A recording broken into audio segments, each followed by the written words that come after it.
Oke, salam sejahtera semua. Hari ini kita bincangkan peranan seni visual ya. Peranan seni visual. Sebelum tu kita kena tahu dulu apa dia seni, apa dia visual kan. Seni adalah sesuatu yang indah, halus kan, kecil, elok, cantik. Visual pula ialah apa benda yang kita nampak, apa saja yang kita nampak dengan pencendera mata dari mata kita, penglihatan kita dari penglihatan kita, itu adalah visual. Ya. Jadi orang yang boleh melihat saja yang boleh menikmati visual. Okey. Peranan seni visual ni ada tiga. Pertama, peranan psikologi. Yang kedua, peranan sosiologi. Yang ketiga, penaungan. Okey. Kita tengok peranannya satu persatu. Peranan psikologi, perkataan psikologi berasal daripada perkataan Greek iaitu psyche yang bermaksud jiwa, minda atau semangat atau roh, dan logos yang bermaksud perbincangan ataupun bidang kajian, ataupun sekarang ni kita lebih kenali sebagai logi. Maksudnya kalau perkataan psikologi bermaksud kajian secara saintifik tentang jiwa manusia, individu.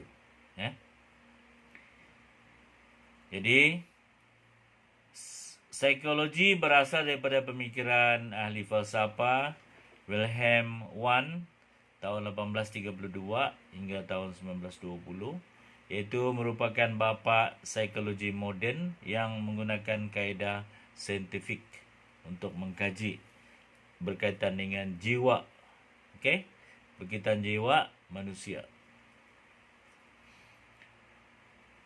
Beliau merupakan seorang saintis dari Jerman yang pertama menubuhkan makmal psikologi untuk memahami proses kesedaran dengan menggunakan kaedah introspeksi ataupun membuat penilaian diri. Selain daripada Wilhelm Wundt, pelbagai gerakan psikologi muncul. Contohnya di Vienna, seorang psikologis yang terkenal ada di sana, iaitu Sigmund Freud, yang mengkaji tentang perlakuan di bawah sedar, unconscious. Dan di Britain pula ialah John Locke mengemukakan konsep tabula rasa. Di Perancis ada Alfred Binet yang mencipta kajian ataupun ujian kecerdasan dan gerakan psikometrik mengukur kepintaran manusia berfikir. IQ test. Apa dia matlamat psikologi? Ada 4 matlamat psikologi. 1. Memperihalkan. Melibatkan satu proses memperihal perlakuan untuk membeza perlakuan normal ataupun tidak normal. Yang kedua, menerangkan.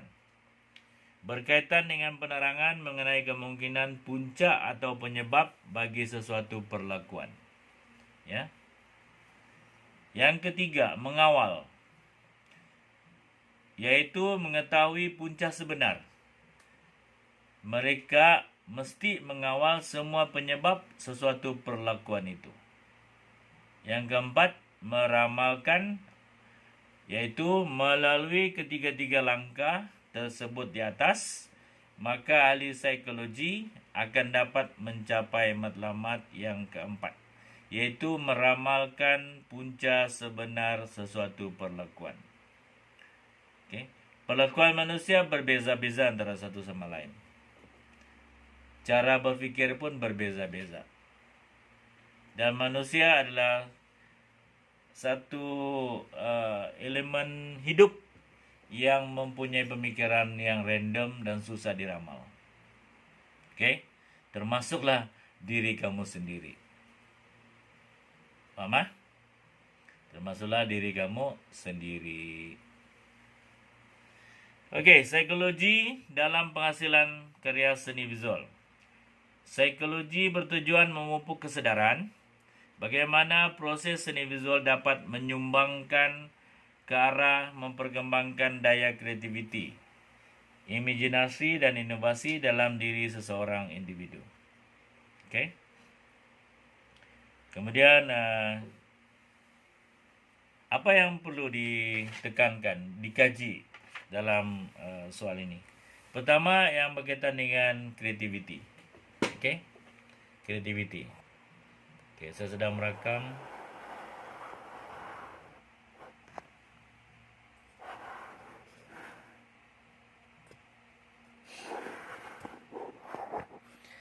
Okey, yang pertama, kreativiti. Menurut Kamus Dewan, kreativiti membawa maksud kemampuan atau kebolehan mencipta daya kreatif.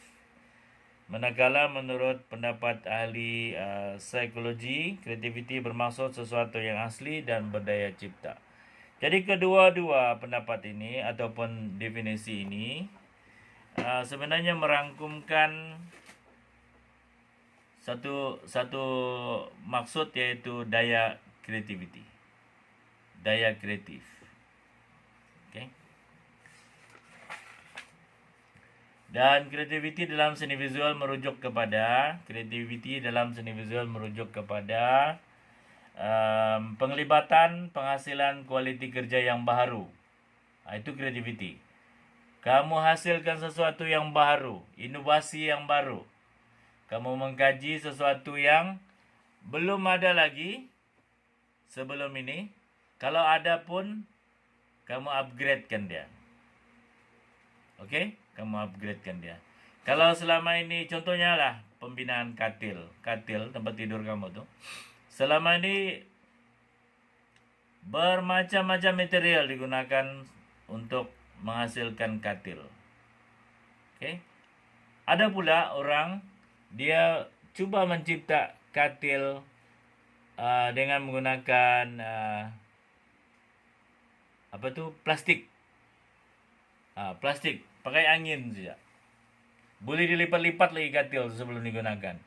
Kamu tahu yang pakai angin macam belon tu. Ditiup, dia jadi katil. Okey? Ataupun dia cipta satu katil yang dimasukkan dalam belon air. Boleh juga. Itu namanya kreativiti. Sebab kamu menambah baik ataupun menghasilkan sesuatu yang baru berdasarkan kepada yang lama, tapi menjadi lebih selesa, menjadi lebih baik, dan itu dianggap sebagai kreatif. Okey. Kemampuan pengkarya menyelesaikan masalah. Pada mulanya sesuatu benda tu tujuannya sama, peranannya sama, tapi dia tidak berapa efektif. Okey, tidak berapa efektif. Tidak begitu efektif lah dari segi pengeluaran, dari segi masa dan sebagainya. Sebagai contoh, pengukur kelapa. Kalau dulu pengukur kelapa orang duduk di atasnya kan, mengukur kelapa menggunakan tenaga yang banyak, dan kemungkinan untuk sebiji kelapa memakan masa lebih kurang 10 minit baru habis. Okey? 10 minit baru habis. Jadi sekarang ni, apa yang dibuat oleh orang-orang yang kreatif ini ialah menghasilkan pengukur kelapa dengan menggunakan mesin, enjin. Dia buat kepala pengukur tu bulat, letakkan paku dan sebagainya, benda-benda tajam, kemudian main surung saja itu kelapa. Lebih cepat. Satu biji kelapa boleh dihabiskan dikukur kurang daripada 2 minit. Okey. Okey, Zulfikar, terima kasih. Kenapa retire tu Zulfikar? Habis bateri ya? Tak apa. Okey. Kemudian kemampuan pengkarya menggabung jalinkan media, alat, teknik dan kaedah tertentu dalam proses penghasilan karya itu sendiri. Contohnya dalam menghasilkan pembaruan dalam rekaan atau reka cipta satu eksplorasi media dan teknik tertentu dalam penghasilan karya-karya itu. Jadi sebagai contoh, basikal. Kalau dulu orang buat basikal daripada besi. Sekarang ada sudah basikal yang diperbuat daripada bahan-bahan yang lebih ringan. Bahan titanium. Walaupun mahal tapi ringan dan tahan lasak. Itu kreativiti lah. Kemudian pemikiran yang spontan, berimajinasi, berani dalam sesuatu rekaan. Contohnya berjaya membuat penemuan saintifik dalam rekaan mekanikal atau dapat mereka bentuk image luar jangkaan pemikiran biasa. Nah, itu kreatif. Maksudnya, pertama, kita baik tambah baik, itu kreatif. Kita cari jalan penyelesaian kepada masalah-masalah yang ada pada benda-benda yang ada sekarang pun satu kreativiti. Kemudian kita mencari sesuatu yang luar biasa yang mungkin tidak tercapai oleh pemikiran manusia sebelumnya. Itu pun satu yang kreatif juga. Okey. Okey. Apa lagi yang kita akan kaji dalam bidang psikologi ini? Okey. Sensitivity. Ya, sensitivity. Yaitu suatu perasaan atau keupayaan daria yang cepat dan lekas merasa sesuatu. Pendekatannya dia peka kepada apa yang berlaku. Sebagai contoh, masyarakat perlu peka atau sensitif terhadap apa yang berlaku di persekitarannya. Sekarang ini, apa yang berlaku di persekitaran kita yang menyebabkan kita online lagi sekarang ini ialah apa dia? Apa dia? Wabak COVID-19. Ya, semua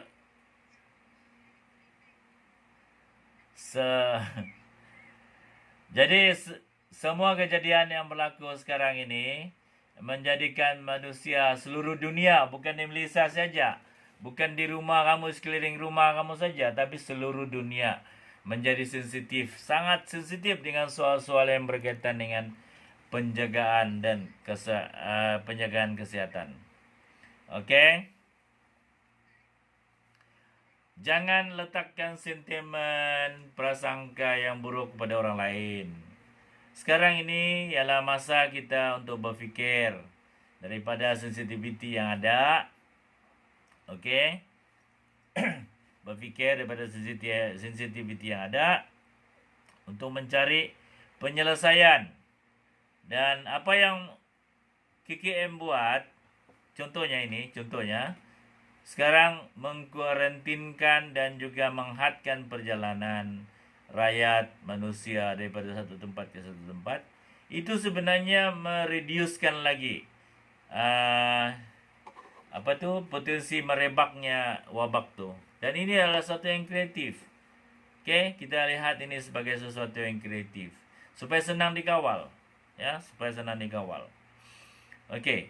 Pengkarya yang mempunyai kebolehan untuk merasa peka dan juga menghayati apa yang berlaku pada dirinya sendiri, isu semasa dan perubahan sosial masyarakat di persekitarannya, itu adalah sesuatu yang sensitif. Dan sensitiviti itulah yang mendorong kita untuk melakukan sesuatu penyelesaian kepada masalah yang kita hadapi. Kalau sebatang pen itu sakit kalau kita pegang, kita cari penyelesaian dia supaya kita selesa pegang pen tu, supaya kita senang melukis, seronok menulis dan sebagainya. Dalam industri automobil, kereta contohnya. Semakin lama semakin canggih kereta. Semakin lama semakin canggih. Malahan ada kereta-kereta pun yang boleh yang boleh berjalan sendiri berdasarkan trafik biasa, bukan sejak automatik tapi boleh autopilot. Autopilot boleh bergerak sendiri. Kita just setting di mana kita mau pergi, sampai satu tempat kereta tu kasih bangun kamu. Dia pukul-pukul, dia pijit-pijit hidung kamu. Oh, sampai sudah ni, gitu. Kamu pun terbangun. Dan kamu sudah sampai di mana? Surau, pergi semayang, ikut sini. Terpulang pada kamu di mana destinasi kamu. Okey? Sarah, ke mana kau?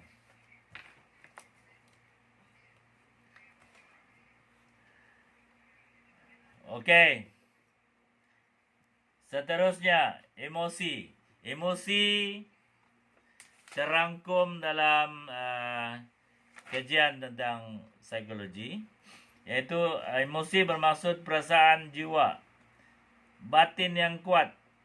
Emosi kamu ada, semua ada. Saya tidak tahu lah kalau kamu tidak ada salah satunya. Kamu pandai sedih, kamu pandai marah, kamu pandai gembira, kamu pandai suka, kamu pandai rimas, kamu pandai cemas. Semua itu adalah emosi individu. Dan emosi itu boleh berlaku bila-bila masa, dalam mana-mana keadaan sekalipun. Okey? Banyaklah contoh-contoh emosi ini. Dan sekarang ni pun emosi kamu mungkin berkobar-kobar sebab ini adalah kelas awal-awal online dalam time PKP. Akhirnya nanti ada yang bosan lagi ni nanti. Ada yang tidak mau ikut kelas lah, tidur, melayan tidur, main game dan sebagainya. Perasaan terbawa-bawa dengan game tu juga emosi. Emosi ingin bermain. Di dalam game itu akan merangsang lagi banyak emosi. Emosi ingin menang, emosi ingin tahu dan sebagainya. Emosi. Jadi jenis-jenis emosi itu, sebenarnya emosi terbagi pada dua jenis, yaitu emosi sensori dan emosi psikik. Apa dia emosi sensori dan emosi psikik tu? Saya boleh bagi penjelasan.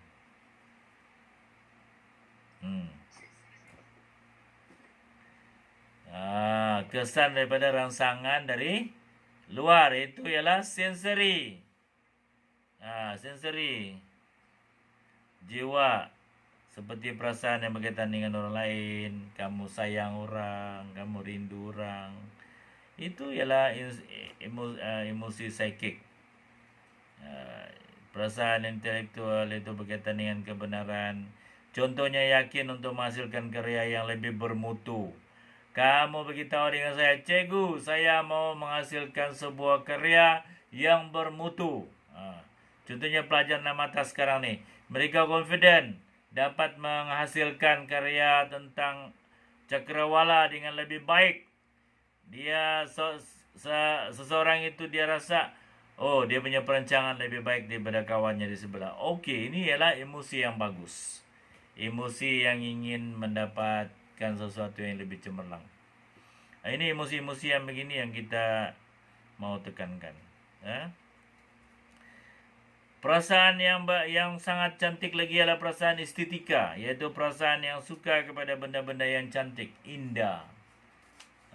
Cantik, indah, mengagumkan, sesuatu perasaan yang menimbulkan rasa bangga. Okey? Bangga kepada hasil kerja itu nanti. Dalam hati dia, saya cuba buktikan kepada cikgu bahawa akhirnya sayalah yang menjadi tarikan, yang menjadi tumpuan audiens. Silakan, saya suka. Dan okey, perasaan tentang ketuhanan, ya, berasa bersyukur, pasrah dan memohon kepada Tuhan. Okey, dan ini semua boleh kita transfer dalam bentuk karya. Kita jadikan dia sebagai karya. Ekspresi pula, apa dia ekspresi? Ekspresi membawa maksud pengucapan, apa yang terlahir, apa yang tercurah daripada jiwa kamu. Okey, termasuk juga luahan perasaan lah, reaksi muka. Okey, reaksi muka tu sebenarnya ialah satu penilaian awal apabila kita berdepan dengan sesuatu perkara. Kalau kamu nampak benda-benda yang jijik, kamu akan ekspresi muka kamu jadi macam berkerut, berkerut-kerut, berkedut-kedut, diiringi oleh luahan daripada jiwa secara spontan, perkataan ya Allah, dan macam-macam lah. Itu semua menunjukkan satu tindak balas. Okey, kita terus kepada peranan sosiologi. Apa dia sosiologi? Sosiologi merupakan kajian sistematik tentang masyarakat dan tingkah laku sosial ataupun masyarakat itu sendiri. Orang-orang dalam masyarakat itu. Itu ialah sosiologi. Okey, menurut ahli falsafah Perancis Auguste Comte, yang digelar Bapa Sosiologi Dunia. Sosiologi adalah sains kehidupan sosial yang melibatkan kesan tindak balas manusia sesama manusia. Dalam satu komuniti, dalam satu environment, terdapat banyak manusia. Lebih daripada satu. 2 orang manusia boleh dianggap sebagai satu masyarakat. Walaupun 2 orang. Yang penting dia melebihi satu. Kalau satu saja, itu bukan sosiologi. Itu ialah psikologi. Okey? Okey. Ahli sosiologi R.M. McVer 1956 mengatakan bahawa masyarakat ialah makhluk-makhluk sosial yang melahirkan sifat-sifat mereka dengan mencipta satu organisasi yang memandu dan mengawal kelakuan mereka dalam pelbagai cara. Jadi sebenarnya sosiologi ini adalah satu isu di mana masyarakat itu berhubung dengan antara satu dengan yang lain. Bagaimana mereka berperanan, itulah sosiologi. Apa pentingnya sosiologi ini dalam seni visual? Peranannya, apa pentingnya, apa peranannya sosiologi ini dalam pengkaryaan kamu? Sebenarnya sosiologi itu juga akan mengkaji bakal audiens kamu. Siapa yang melihat karya kamu? Dan apa intipati yang terdapat dalam karya kamu? Okey? Jadi dalam karya kamu itu nanti, adakah karya kamu itu akan diterima lebih baik secara aman oleh masyarakat? Ataupun karya kamu juga akan merangsang sesuatu yang luar biasa daripada masyarakat itu sendiri. Kamu mau karya kamu memberi tindak balas yang bertentangan ataupun tindak balas yang tidak bertentangan terpulang kepada kamu. Sebab yang penting apa yang kamu tunjukkan ialah subject matter atau hal benda yang kamu berikan itu, ataupun cerita naratif di sebaliknya, ataupun isu-isu yang kamu bawa dalam karya itu. Jadi kalau isu itu aliran perdana, maksudnya dia diterima oleh semua pihak.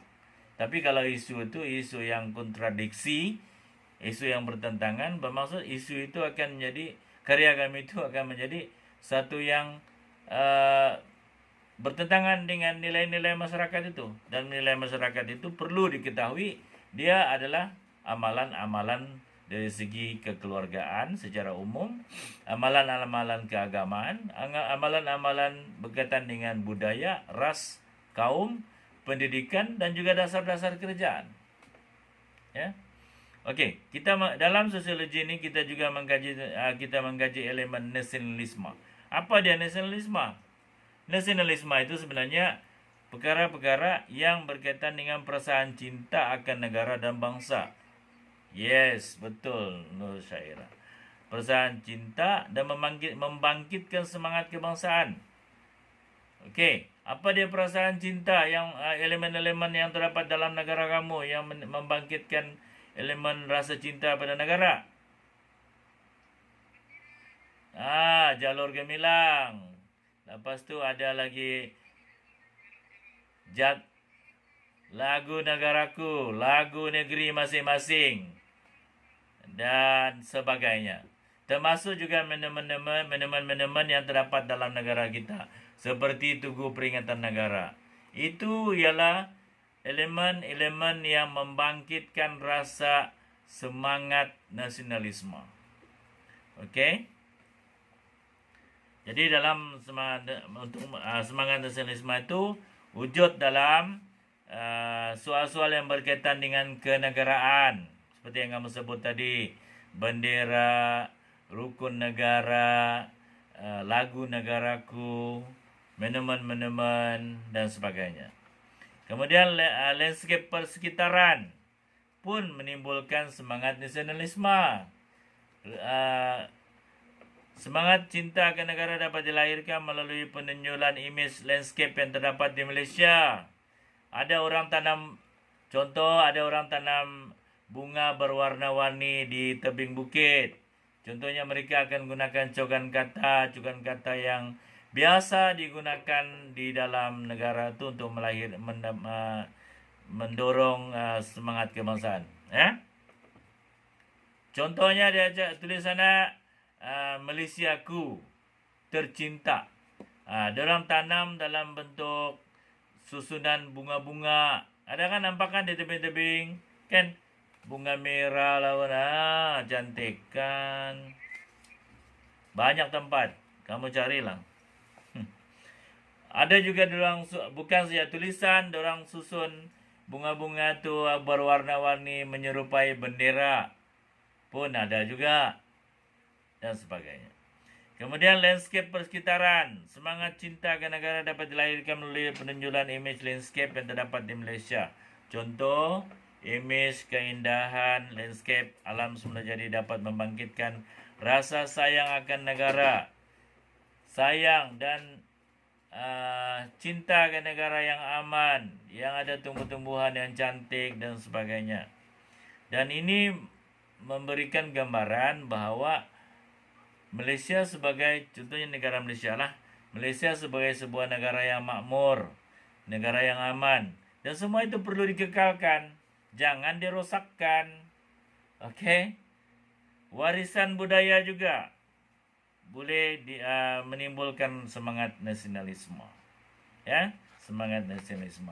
Budaya Malaysia ada, walaupun kita pelbagai kaum, pelbagai bangsa, tapi ada ciri-ciri kesamaan di antara semua kaum itu yang diamalkan sebagai budaya kebangsaan.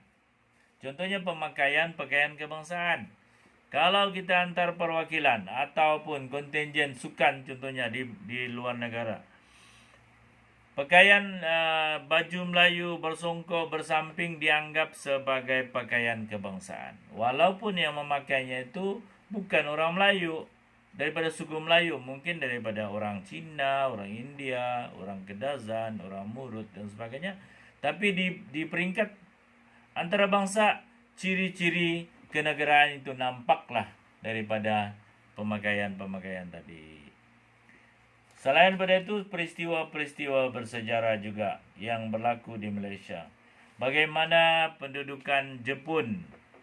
Pendudukan Jepun itu banyak isu yang terdapat di sana, dan kamu sebagai generasi baru mendengar peristiwa itu sama ada daripada mulut orang-orang lama ataupun membacanya dalam dokumentari ataupun melihatnya dalam video-video lama. Dan itu menimbulkan rasa kamu ingin mempertahankan negara ini daripada penjajah-penjajah pada masa akan datang. Dan masyarakat pun bersatu padu. Bersatu padu untuk sama-sama mempertahankan. Selain daripada itu, persekitaran. Persekitaran juga adalah salah satu daripada elemen kajian dalam sosiologi. Iaitu persekitaran merujuk kepada persekitaran sosial yang wujud dan berlaku dalam kehidupan manusia dan berkaitan dengan apa yang berlaku di sekitarnya. Semua benda ini yang berlaku ini adalah perkara-perkara yang boleh kamu jadikan sebagai subject matter ataupun hal benda di dalam karya kamu. Dan inilah perkara-perkara yang kamu kaji di kalangan masyarakat supaya kamu boleh tunjulkannya dalam bentuk seni visual, dalam bentuk benda yang kamu lukis, yang kamu hasilkan bukan setakat lukisan, menghasilkan karya-karya yang lain, dalam bentuk batik, dalam bentuk sculpture ataupun arca, dalam bentuk painting, dalam bentuk citakan dan sebagainya. Selain daripada itu, unsur-unsur propaganda. Propaganda ni kalau mengikut Kamus Dewan ialah penerangan ataupun penyiaran sesuatu ideologi, doktrin ataupun pendapat bagi mendapat sokongan atau pengaruh. Jadi kebolehan orang-orang seni di sini ialah mengambil elemen-elemen yang berkaitan dengan propaganda ni. Kalau sekarang ni orang panggil sebagai provokasi. Provok. Kita provok. Macam mana kita boleh provok? Orang seni lah yang ada kemahiran ini. Mereka lah yang akan melebih-lebihkannya dalam karya. Mereka lah yang akan menggunakan semua elemen yang boleh memprovok, menimbulkan rasa tindak balas yang begitu luar biasa.